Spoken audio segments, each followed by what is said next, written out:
Welcome to सिद्धि यात्रा story part 227। जय माँ काली, जय माँ तारा, आप सबका भला हो। आज सिद्धि यात्रा स्टोरी में मैं आपको अपने अनुभव बताऊंगा। अभी रीसेंट अनुभव, जब मैं बीमार हो गया था। आप सबको पता है कि ब्लड प्लेटलेट काउंट्स मेरा 15,000 पहुंच गया था। फिर मैं सही हो गया, तो उसके बाद मैं बहुत ही ज़्यादा लेथार्जिक फील कर रहा था। तो then I decided at that point कि मैं अपने आप को मंत्रों से, अपने माता के मंत्र से रिचार्ज करता हूँ, ताकि मेरी शरीर की जो खोई हुई शक्ति है, मन की जो खोई हुई शक्ति है, वो वापस आ जाए।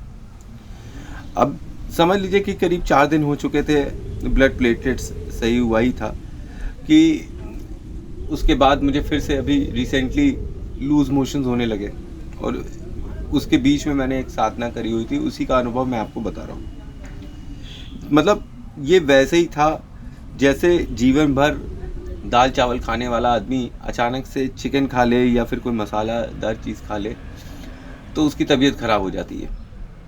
उसी प्रकार से हमेशा मैंने माता काली की ही आराधना करी, सेवा करी, और मैं इधर पुष्प किन्नरी साधना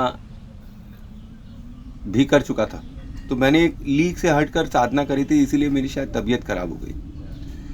अच्छा, जब से ब्लड काउंट जो है कम हुआ था, ध्यान में मन ही नहीं लग रहा था।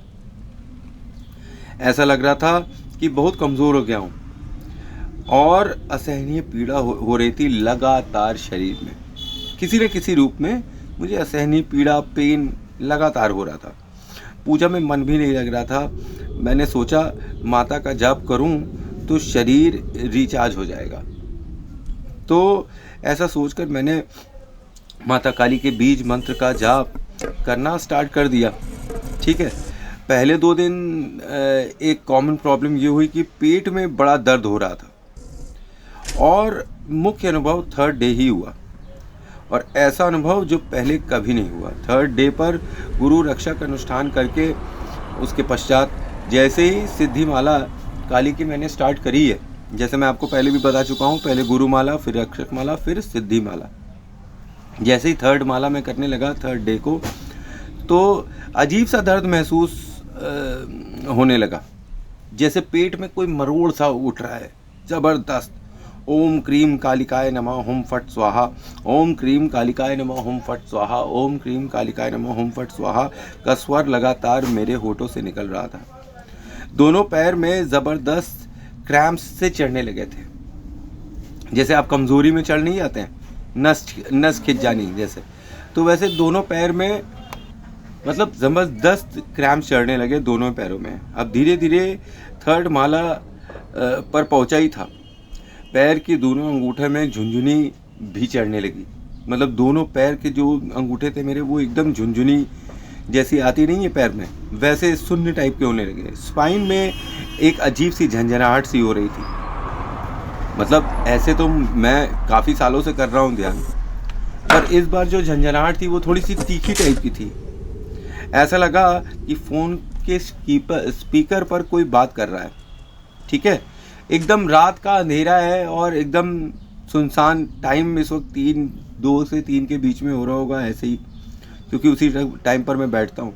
तो ऐसा लगा जैसे कि कोई आसपास जो है स्पीकर पे बात कर रहा है, और उसकी बातचीत मुझे सुनाई पड़ रही है, धीरे धीरे कर बात कर रहा है। रात के करीब, अब मतलब मेरे ख्याल से 3:30 हो रहे होंगे। पर आज मैंने पता नहीं कौन सी गलती कर दी थी कि माता का जाप करते वक्त मन नहीं लग रहा था। मन बड़ा उचट रहा था कि बस मैं उठ जाऊं किसी तरह से। अभी 4 से 4:15 ही बजे होंगे, अंदाज़ा नहीं मैं बता रहा हूँ, कि कमरे, मेरे जो सिद्धि साधना क्षेत्र का कमरा है जहाँ मैं साधना करता हूँ, ऐसा लगा कि मेरा दरवाज़ा अपने आप खुला, चूं आवाज़ आई और बंद हो गया। यहाँ मेरे शरीर, और मेरा जो शरीर था वो वाइब्रेट सा करने लगा, और मुझे अपने शरीर पर वश ही नहीं था। मैं चाह रहा था कि ये वाइब्रेशंस कम हो जाएं, जो झटके जैसे लग रहे हैं वो कम हो जाए, कंट्रोल हो जाए, पर वो ऐसा हो नहीं रहा था।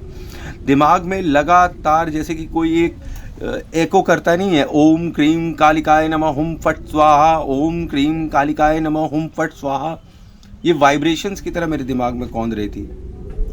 थर्ड आई पर आधा इंच जो है गड्ढा महसूस होने लगा। ऐसा लगा कि थर्ड आई पर एक गड्ढा सा हो गया है। फिर एक तेज़ वाइट लाइट ब्लिंक हुई और मैंने अपने आप को अपने साधना कक्ष में खड़ा पाया। मैंने देखा कि मैं वहाँ मंत्र जाप कर रहा हूँ और बेहोश सा हो गया हूँ।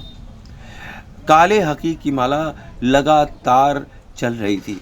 ओम क्रीम कालिकाय नमः हुम फट स्वाहा, ओम क्रीम कालिकाय नमः हुम फट स्वाहा। I could literally here my self saying. मैं अपने आप को ही देख रहा था और अपनी ही आवाज़ सुन रहा था। मुझे विश्वास ही नहीं हो रहा था। तभी मुझे लगा कि कमरे के कोने में कोई औरत बहुत सांवली थी।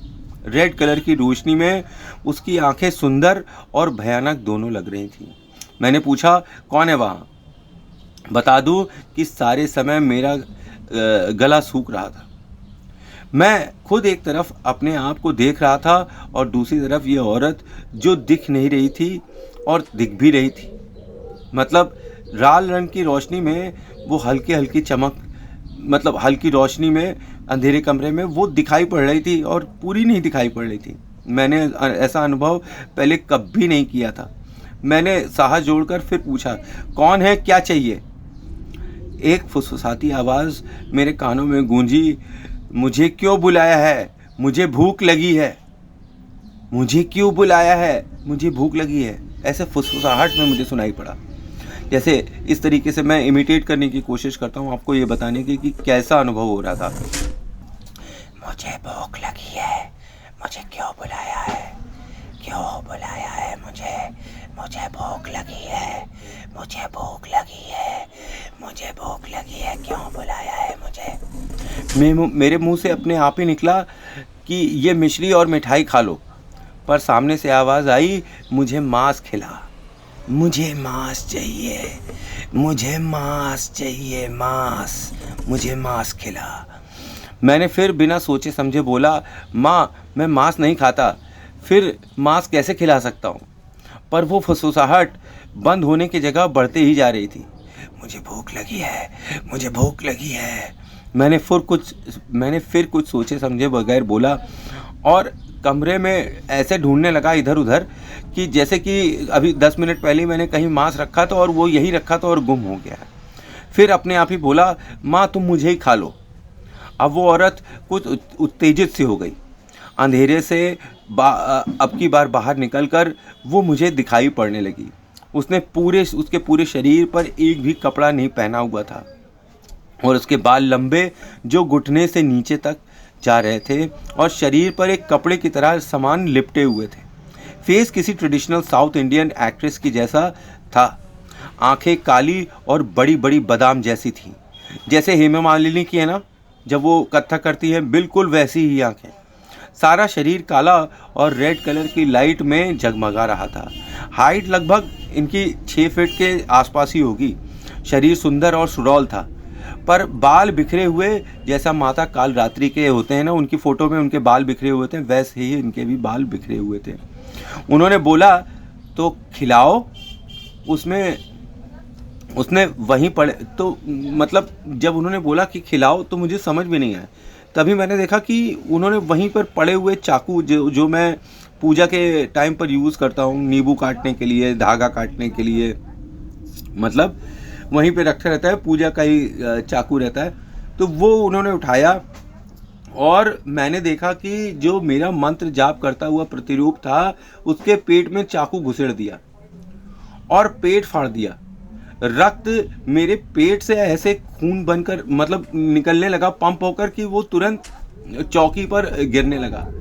मैं बस मुंह खोले ये सब देख रहा था, एक तरफ कि मुझे दूसरी तरफ फाड़ा जा रहा है। वहाँ वो माता ने हाथ डालकर अंदर पेट के लीवर मेरा निकाल लिया और खाना आरंभ कर दिया और एक टुकड़ा मेरी तरफ बढ़ाया, बोली, खाएगा? भूखा होगा। मैंने बोला, माता मैं नॉनवेज नहीं खाता। मैंने कसम उठाई है, भूल गई। माँ ने हंसकर बोला, ये तो प्रसाद है, और फिर मेरे पेट से मांस नोच कर खाने लगी। मतलब इस बीच में आप समझ लिए वो उधर फट रहा था शरीर और मुझे दर्द हो रहा था। इस बीच मेरी आखिरी माला ख़त्म हुई और मैं वहीं आसन पर और चौकी पर लुढ़क सा गया।